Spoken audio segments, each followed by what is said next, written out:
and they all are doing the same course, that is digital marketing. Okay. But they are not able to drive sales. Yeah. According to you, what mistakes they are making, why they are not able to drive sales? तो आप sales कैसे लेके आओगे? What digital marketing is and why it has become so critical for businesses today.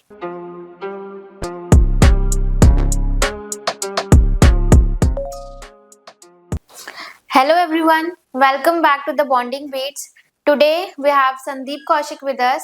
He is the CEO of TechBoost and he is expert in digital marketing. He has done various projects on digital marketing and is currently doing many projects like real estate, fashion, car detailing, skincare and so on. So firstly, we welcome him here. Welcome back, sir. Thank you, Diksha. We heartily welcome you and it's such a big pleasure to have you here. So let's start with a very basic term, that what digital marketing is and why it has become so critical for businesses today.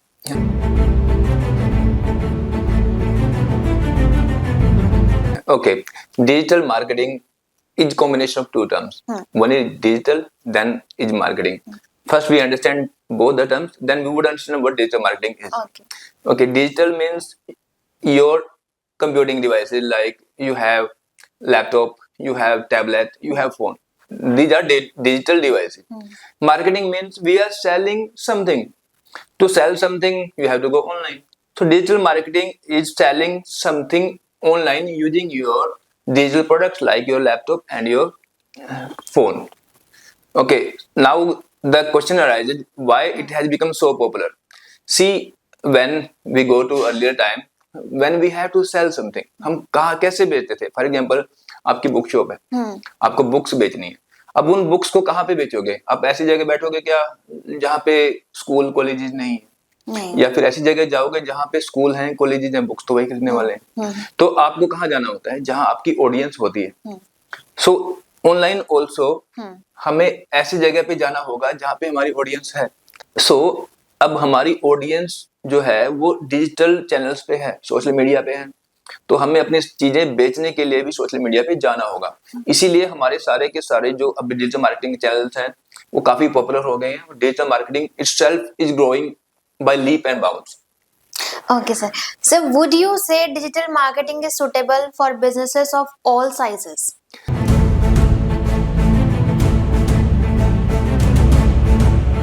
या definitely. ये क्या होता है कि कोई कोई सोचता है कि Amazon, फ्लिपकार्ट बिग बिजनेसेस हैं, उन्हीं के लिए डिजिटल मार्केटिंग है, बट ऐसा है नहीं.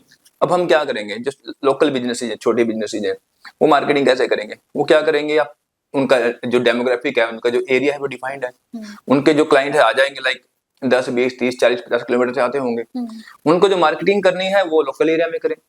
जिनके क्लाइंट्स ऑल ओवर इंडिया है या फिर ऑल ओवर वर्ल्ड है, तो वो मार्केटिंग का अपना जो उनका एरिया है, स्कोप है, उसको बढ़ा देंगे. तो ये दोनों के लिए है. ऐसा सोचना गलत है कि ये बिग प्लेयर्स के लिए ही है, और ये बहुत ज्यादा कॉस्टली भी नहीं है. लोगों में मिसकंसेप्शन होता है कि इतने कॉस्टली होएगा तो हम कैसे इसको अफोर्ड कर पाएंगे. नॉर्मल है.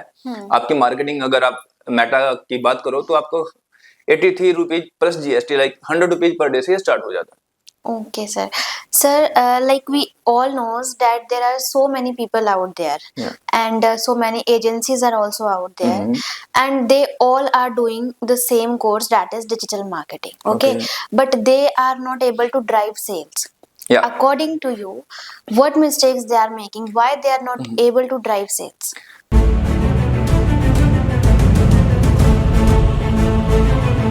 देखो, इसमें क्या होता है कि आजकल बहुत सारे इंस्टीट्यूट भी खुल गए हैं, क्योंकि जब बढ़ रहा है, अगर किसी चीज का स्कोप बढ़ता है तो उसको प्रोवाइड करने के लिए बहुत सारे लोग आ जाते हैं मार्केट में. कुछ लोग छोटे छोटे कोर्सेज कर लेते हैं, फिर उसके बाद वो खुद ही पढ़ाना शुरू कर देते हैं. अब प्रॉब्लम कहाँ पे आती है कि जो सारे के सारे प्लेयर्स यहाँ पे हैं, वो कोई तो फाइनेंस बैकग्राउंड से नहीं है, इकोनॉमिक्स उन्होंने शायद पढ़ी नहीं होगी. जब उनको वो चीजों की नॉलेज है नहीं, तो वो प्रोडक्ट को सेल कैसे करेंगे? लाइक डिजिटल फर्क इतना ही है, पहले हम ऑफलाइन करते थे, अब हम ऑनलाइन करते हैं, लेकिन जो मार्केट की समझ है, सेल्स लाने का जो तरीका है, वो जो इकोनॉमिक्स के रूल हैं अभी भी सेम है और वही लगने वाले हैं. तो हमें इकोनॉमिक्स की नॉलेज भी होना हमारे लिए इंपॉर्टेंट है, क्योंकि अब जब हमने कोई प्रोडक्ट बेचना है, सबसे पहला क्या है, आपको पता होना चाहिए मार्केट में उस प्रोडक्ट की डिमांड भी है या नहीं है. जब हमने पता कर लिया ठीक है डिमांड है, हम इसको बेच सकते हैं। अब हमने उसको डिजिटली बेचना है।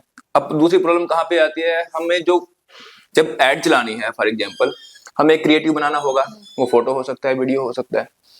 जब तक वो ऑडियंस को जिनको आप दिखा रहे हो, अगर उनको वो कुछ फील नहीं आएगा, टच नहीं करेगा, if you are not able to create any story line out of that, कोई उससे कुछ खरीदने वाला है नहीं। तो दूसरी प्रॉब्लम ये होगी। तीसरी प्रॉब्लम, लोगों को सेल्स फनल एक होता है, उसका आइडिया नहीं है। सेल्स फनल के बारे में थोड़ा सा बता देता हूं मैं। अब अगर मान लो आपने कल को कोई कपड़े का ब्रांड लॉन्च किया, आपने लॉन्च किया, उसके बाद आपने कर दिया जी मैंने ये मेरे प्रोडक्ट्स हैं, आप खरीद लो। आप टी शर्ट बेच रहे हो, जैकेट्स बेच रहे हो, क्या आपको लगता है कि पहले दिन ही कोई आपके सारे आपका वेट कर रहा था, मार्केट में आओगे, फैक्ट्री खोलोगे और आपका सब खरीदना शुरू कर देंगे? देखो ऐसा है नहीं, क्योंकि ऑलरेडी बहुत सारे ब्रांड्स मार्केट में हैं। तो क्या है, आपको सबसे पहले लोग आपको जानेंगे, आपकी थोड़ा हिस्ट्री पता होगी और किस तरह के प्रोडक्ट आप बनाओगे, आपकी रेपुटेशन होगी मार्केट में, तभी वो आपसे खरीदने जाएंगे। तो फर्स्ट स्टेज आती है दैट इज अवेयरनेस स्टेज। तो हमें अवेयरनेस के लिए कैंपेन पहले चलाने चाहिए। जब अवेयरनेस कैंपेन हमने चलाई, फिर हमने नेक्स्ट स्टेज आती है लाइक आपको लीड जनरेशन की या फिर एंगेजमेंट की। फिर आपको एंगेजमेंट करा सकते हो। आपने मान लो कि 10 लाख ऑडियंस को आपने अवेयरनेस ऐड दिखाई, आपने एक वीडियो लगाया था। अब उन्हीं ऑडियंस से आप फर्दर क्या करोगे, कस्टम ऑडियंस बनाओगे, उनको फिर वो दिखाओगे, ताकि एंगेजमेंट के चांसेस बढ़ जाएंगे। जिन लोगों ने आपका वीडियो पूरा देखा, थोड़ा इंटरेस्ट होगा तभी देखा। अगर आप उन्हीं लोगों को दिखाओगे कि मेरा प्रोडक्ट ले लो, तो चांसेस हैं वो आपको खरीद लेंगे। लेकिन जिन लोगों ने आपकी वीडियो आपके सामने है स्किप मार दी, वो तो नहीं खरीदेंगे। तो आपको पता भी नहीं है, तो आपको इकोनॉमिकल रहते हुए, ज्यादा खर्चा भी ना हो और अच्छी सेल्स आपको लेके आनी है। ये तरीके सभी को नहीं आते हैं। Over the period of time ऐसा नहीं है कि आपने मान लो कि आपने ऐड चलाई और आपने टारगेटिंग 10 टाइप की टारगेटिंग कर दी। हो सकता है कि आपकी जो सेल्स आ रही है 2 टारगेटिंग से आ रही है, बाकी 8 टारगेटिंग से कुछ नहीं आ रहा। तो आपको क्या करना है, उन टारगेटिंग को नलीफाई करना है, उन 2 टारगेटिंग को रखना है, जिससे आप इकोनॉमिकल होके आप अच्छी सेल्स लेके आ पाओगे। तो कुछ मिस्टेक्स हैं, प्रॉब्लम्स हैं जो नॉर्मली न्यू मार्केटर्स करते हैं। Okay, sir, I'm getting all your points, and I hope our audience is also getting all the points. So, what is the future in e-commerce? Like, I have heard the one term that is drop shipping. Like, one of my friend has done drop shipping course, and currently she is earning ample amounts of money in that. So, I and my audience are also want to know that term that is drop shipping.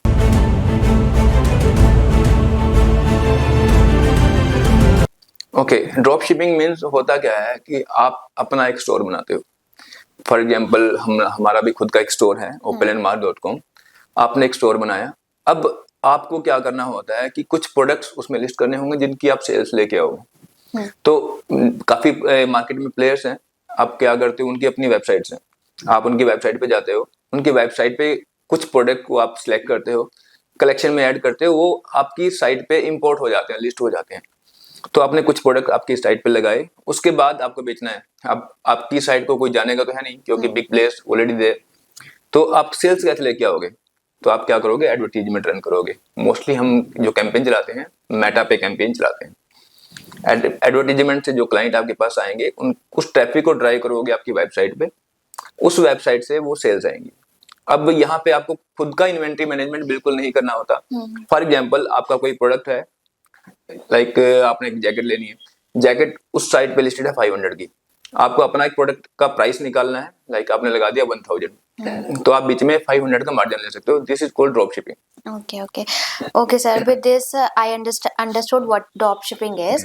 Now, the next one is I want to know that what kind of product perform well in drop shipping.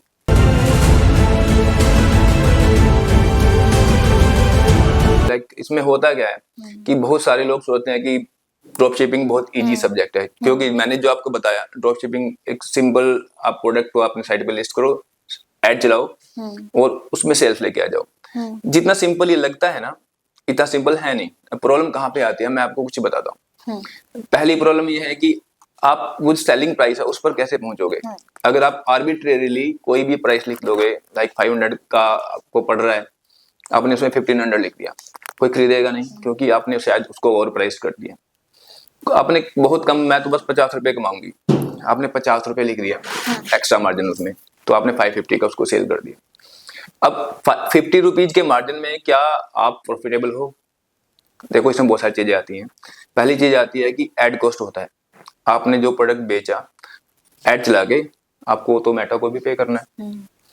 अब दूसरी problem कहाँ पे आती है कि आपके product को 100 लोगों ने ऑर्डर किया, अब 100 लोगों में से 30 लोग ऐसे थे जिन्होंने कैश ऑन डिलीवरी ऑर्डर किया था और एक्सेप्ट नहीं किया, वापस जाएगा, उसमें भी आपके चार्जेस लगते हैं, शिपिंग के कॉस्ट जो आते हैं वो आपको बियर करना पड़ेगा। तो हमें करना क्या है कि हमें ये सारी चीजों को, जितना भी कॉस्ट हमारे ऊपर होने वाला है, the cost that we are going to incur, we have to anticipate the number of returns that we would get, we have to know the amount that we are going to spend on the ad, वो सारा खर्चा निकाल के उसके बाद आप एक ऐसे कॉस्ट पे पहुंचते हो जिसपे आपको बेचना है। तो फिर जब वो आपको अमाउंट मिलेगा उसको आप सेल करोगे और आपको प्रॉफिटेबल रहना है। एक, क्योंकि ओवर प्राइस भी नहीं कर सकते, अंडर प्राइस भी नहीं कर सकते जिसमें आपको फायदा ही नहीं हो, सेल्स भी आए लेकिन आपको नुकसान हो जाए। तो ये सब चीजें एक स्ट्रेटजी है जो आपको लर्न करनी चाहिए। Okay, sir. With our discussion, we understood that there are so many technical things. Okay. Now, how we can come to know all these technical things?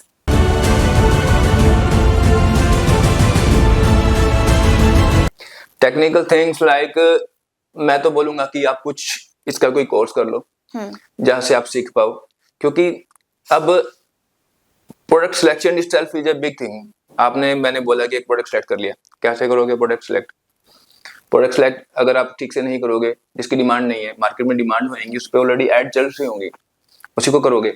अब आपने एड चलाई, अब टेक्निकल थिंग्स जानने की रिक्वायरमेंट कहाँ पे होती है?